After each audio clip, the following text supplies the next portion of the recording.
Unit digit. आज बच्चों हम यूनिट डिजिट पढ़ेंगे। यूनिट डिजिट में हम बेसिकली साइकिल्स को पढ़ेंगे।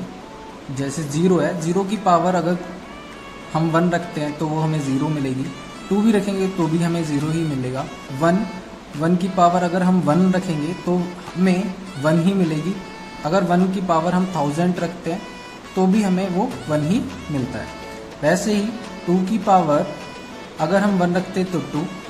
अब 2 हमें ऐसे नहीं देगा, सिमिलर नहीं देगा, एक साइकिल देगा। तो आज हम देखेंगे कि वो साइकिल कैसे देगा।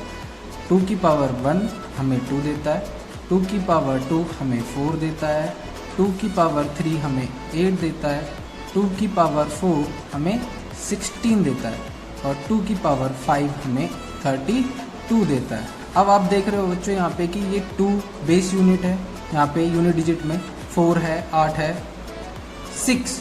अब हम यूनिट डिजिट में 1 को हम कंसीडर नहीं करेंगे, हम 6 देखेंगे। अब देखो इसमें साइकिल वापस रिटर्न होने लगी, यानी 6 के बाद पावर जैसे ही अप होगी फिर 2 होगा, फिर 4 होगा, फिर 8 होगा, 6 2 4 6, इसी लूप में ये चलता रहेगा। इसीलिए हम इसको साइकिल बोलते हैं। नेक्स्ट है हमारा 3 की पावर 1 3 होता है, 3 की पावर 2 9, 3 की पावर 3। अब मैं यहाँ पे पूरा इसको नहीं लिखूंगा, खाली यूनिट डिजिट लिखूंगा, 7 होगा। 3 की पावर 4 हमें यूनिट प्लेस पे हमें 1 मिलेगा, ठीक है।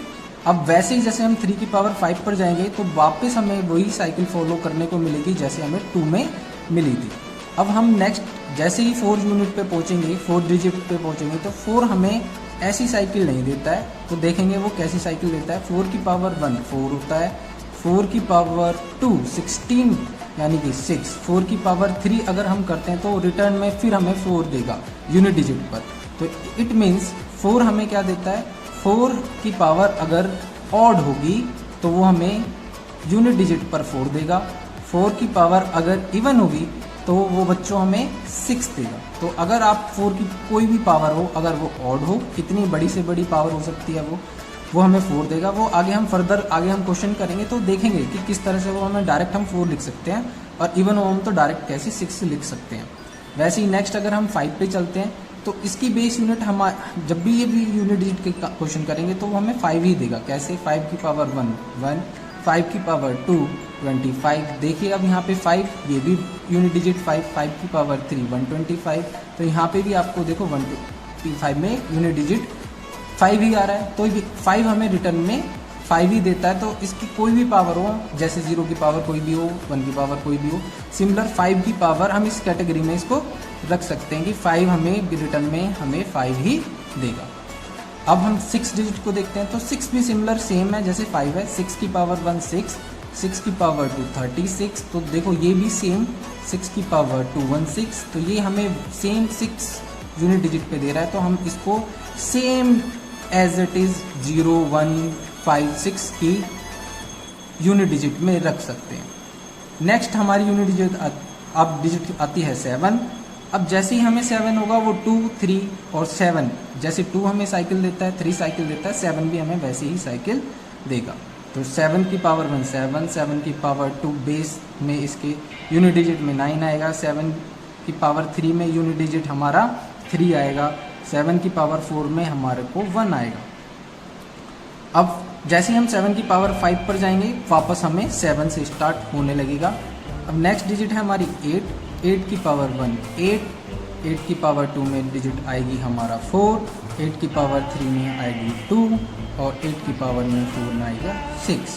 और जैसे ही फिर ये लूप अगेन वापस चलने लगेगा। अब जैसे हमारा 4 था वैसे ही इसी में हम रखेंगे 9, 9 की पावर 1 9, 9 की पावर 2 ये 1। तो आपने अभी क्या देखा इसमें कि अगर 9 की पावर 1 यानी कि 9 अगर ऑड होगा तो ये हमें 9 देगा, 9 अगर इवन होगा तो ये हमें 1 ही देगा। यानी कि इन दोनों का सेम लूप चलता है और इनका सबका एक लूप चलता है। ये आगे हम अभी जो नेक्स्ट क्वेश्चन करेंगे उनमें हम इनको यूज़ देखेंगे कैसे होता है। चलिए अब हम इसका यूज़ देखते हैं, इन साइकिल्स का यूज़ कैसे होता है क्वेश्चंस में। तो ये हमारे कुछ क्वेश्चंस हैं, मैंने कुछ एग्जांपल्स ले रखे हैं, तो इनका हम यूज़ करेंगे कि कैसे। अब यहाँ पे देखिए कि ये एक इतनी बड़ी डिजिट को आप देख के परेशान नहीं होइएगा कि ये इतनी बड़ी डिजिट है और इसका इतनी बड़ी पावर है। हम यहाँ पे यूनिट डिजिट का क्वेश्चन कर रहे हैं, तो सिर्फ हमें इसमें 7 से मतलब है। तो हम यहाँ पे देखेंगे 7 की पावर 753। अब इसका आप ये मत देखिए कि ये 7 की पावर जो है हमारी 753 है, तो ये ऑड है। अगर आप इसको देख के ऑड 3 लगा दोगे तो ये हमारा आंसर इसमें हो जाएगा गलत। अब इसमें हमें करना क्या है, तो हमें इसमें करना है कि 7 को हमें पहले ये देखना है कि यहाँ पे 7 की पावर 4 क्या होता है 1, और हमने पढ़ा है 1 की कोई भी पावर हो वो 1 ही हमें देगा। तो हम इसको पहले 4 से डिवाइड कर लेते हैं, जैसे हम बचपन में करते थे।